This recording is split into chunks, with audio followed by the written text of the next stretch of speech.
Akhirnya, MUI Jawa Barat menetapkan Wahabi beserta 143 aliran lain yang wajib diwaspadai oleh seluruh warga Muslim Jawa Barat. Assalamualaikum warahmatullahi wabarakatuh. Bersua kembali bersama kami Petuah Kiai Channel. Semoga kalian selalu dalam lindungan Allah Subhanahu wa Ta'ala. Pasca MUI dan Kejaksaan Agung Bekasi menetapkan 13 aliran menyimpang dan menyesatkan umat Islam, akhirnya Majelis Ulama Wilayah Jawa Barat menetapkan juga 144 aliran sesat yang dianggap telah menyimpang dari akidah Islam. Keputusan Majelis Ulama Indonesia Jawa Barat ini ditetapkan setelah maraknya laporan masyarakat terkait aktivitas beberapa aliran menyesatkan yang sangat meresahkan terhadap umat Islam Jawa Barat. Setelah pimpinan wilayah Majelis Ulama Indonesia Jawa Barat beserta Majelis Ulama tiap kabupaten dan kota se-Jawa Barat melakukan musyawarah terkait bermunculannya beberapa aliran yang menyimpang dari ajaran Islam, serta setelah melakukan observasi lapangan secara berkala, akhirnya pimpinan pusat Majelis Ulama Indonesia menetapkan aliran-aliran tersebut termasuk kategori dilarang dan wajib bertaubat kepada para pimpinan serta para pengikutnya. Keputusan dan ketetapan Majelis Ulama Indonesia Provinsi Jawa Barat ini disiarkan secara resmi oleh media-media nasional seperti Detik.com, CNN Indonesia, dan Republika Online. Sebagaimana dilansir dari detiknews.com, Majelis Ulama Indonesia mencatat 144 aliran sesat yang muncul di Jawa Barat. Pengurus wilayah Majelis Ulama Indonesia Jawa Barat menyebutkan bahwa Provinsi Jawa Barat adalah tempat paling subur tumbuhnya aliran sesat di Indonesia. Sampai detik ini saja Majelis Ulama MUI telah mencatat ada 144 aliran sesat yang sempat muncul di provinsi ini. Sekretaris Majelis Ulama Indonesia Jabar, Rafani Ahyar, mengatakan jumlah itu adalah yang tercatat dan alirannya sampai muncul. Namun, pihaknya harus kembali memastikan jumlah tersebut. Pasalnya jadi 144 yang tercatat, diperkirakan ada yang berganti nama atau reinkarnasi dari aliran satu kepada aliran yang lain. Contohnya saja, kata dia, aliran Ghafatar yang merupakan hasil reinkarnasi dari Al-Qaeda Al-Islamiyah. Ada juga yang berganti nama dengan nama baru.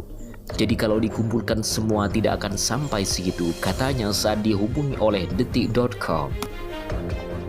Rafani menuturkan, berbagai jenis aliran sesat dengan berbagai modus pernah ditemukan oleh Majelis Ulama Indonesia Jawa Barat. Seperti di Pangandaran, ada kelompok yang melakukan sholat menghadap ombak. Aliran sesat pimpinan Sen-Sen Koswara di Kabupaten Garut, juga kasus yang mengaku sebagai nabi di Karawang, Jawa Barat.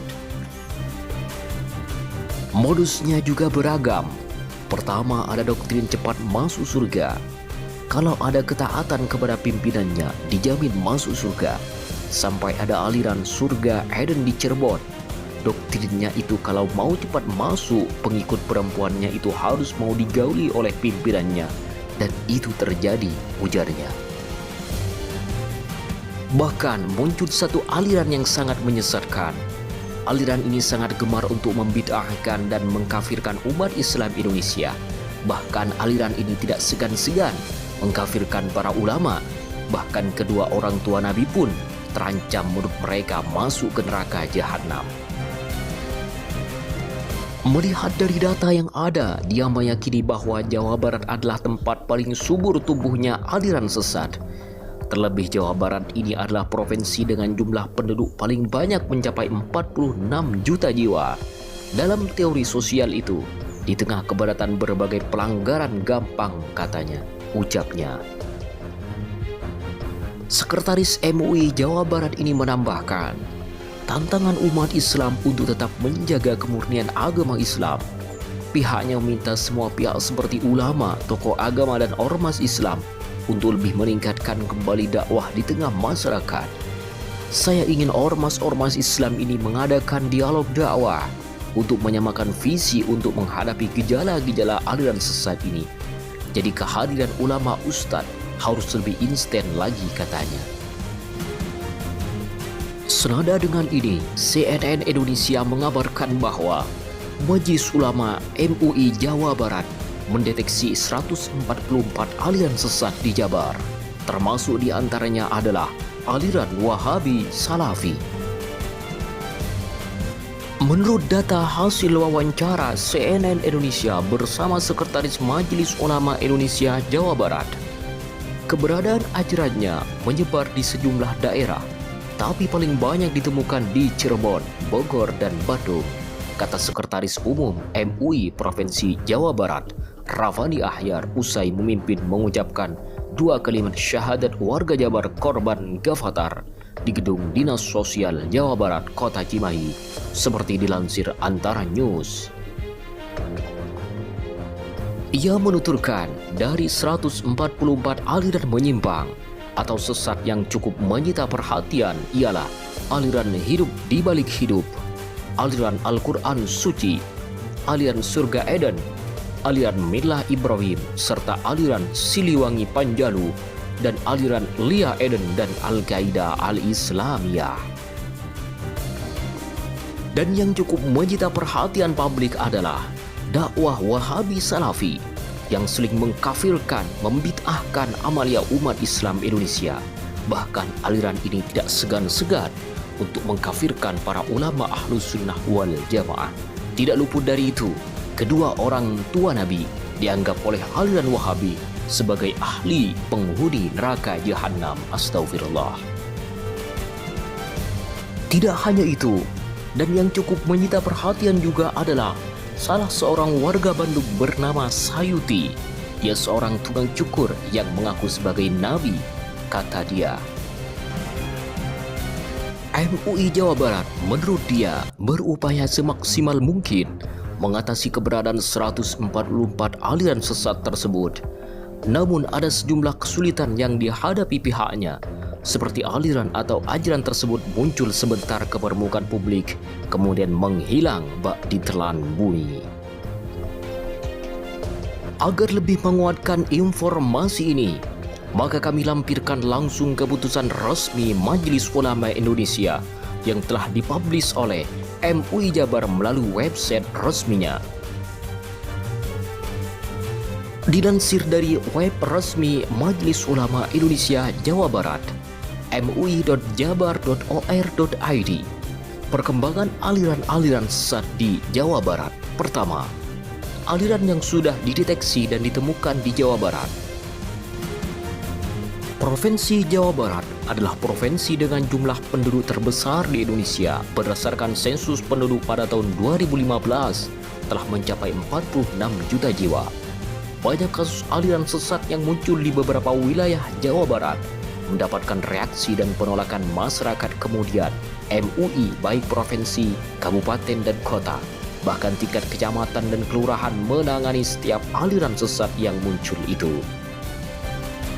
Untuk menyebut beberapa contoh aliran-aliran sesat yang dimaksud, baik yang sudah dinyatakan sesat melalui fatwa MUI atau yang masih dalam proses penanganannya, berikut kami sajikan daftarnya. Pertama, Jamaat Ahmadiyah. 2. Al-Qiyadah Al-Islamiyah. 3. Agama Salamullah atau Lia Eden. 4. Aliran Surga Eden. 5. Aliran Islam Jamaah. 6. Ajaran Millah Ibrahim. 7. Aliran Hidup di Balik Hidup HDH. 8. Aliran Kutub Robbani. 9. Aliran Quran Suci. 10. Aliran Wahabi Salafi. 11. Aliran Amanat Keagungan Ilahi AKI. 12. Islam Hanif. 13. Tarekat Qadariyah Naksabandiyah pimpinan Saudara Tarkum Kabupaten Cirebon. 14. ajaran Khawarij tasawuf yang tersebar di wilayah Raja Polah dan Kec Sukarame Tasikmalaya. 15. Ajaran Pajajaran Siliwangi Panjalu yang tersebar di Darmaga, Kabupaten Bogor. 16. Thariqat At-Tijaniyah wilayah Jampang Tengah, Sukabumi. 17. Pengajian Saudara Cecep Solihin di Kabupaten Bandung. 18. Aliran Satpam Dharma di Subang. 19. Agama Sunda Wiwitan di Konekes Baduy, Ciptagelar Cisolok Sukabumi, Kampung Cirendu Cimahi, Kampung Naga Tasikmalaya, Kampung Cigugur Kuningan. 20. Aliran Gerakan Fajar Nusantara Gafatar. 21. Abdul Mujib yang mengaku sebagai nabi ditemukan di Karawang pada awal Agustus 2016, sekarang dalam proses penanganan oleh kepolisian. 22. Satrio Piningit di Bogor. 23. Mahesa Kurung di Bogor. 24. Isa Bugis. 25. ISIS. 26. Sekularisme, liberalisme, dan pluralisme agama. 27. Aliran ajaran Sen-Sen Komara Bakar Misbah di Garut. 28. Lembaga Supranatural School Jami'ul Ijazah. Adapun aliran-aliran yang sudah dinyatakan sesat melalui fatwa Majelis Ulama Indonesia serta fatwa ulama dunia bisa Anda cek di web resmi Majelis Ulama Indonesia Jawa Barat, mui.jabar.or.id. Sungguh informasi yang sangat berharga untuk masa depan akidah umat Islam Indonesia. Semoga dengan informasi yang benar adanya ini bisa menyebabkan kita untuk mawas diri terhadap berbagai aliran yang dapat menyesatkan kepada akidah umat Islam Indonesia, khususnya kepada aliran yang sering mengkafirkan, membid'ahkan, dan menyalahkan ulama-ulama Ahlus Sunnah wal Jamaah. Semoga tayangan ini bermanfaat kepada seluruh umat Islam Indonesia.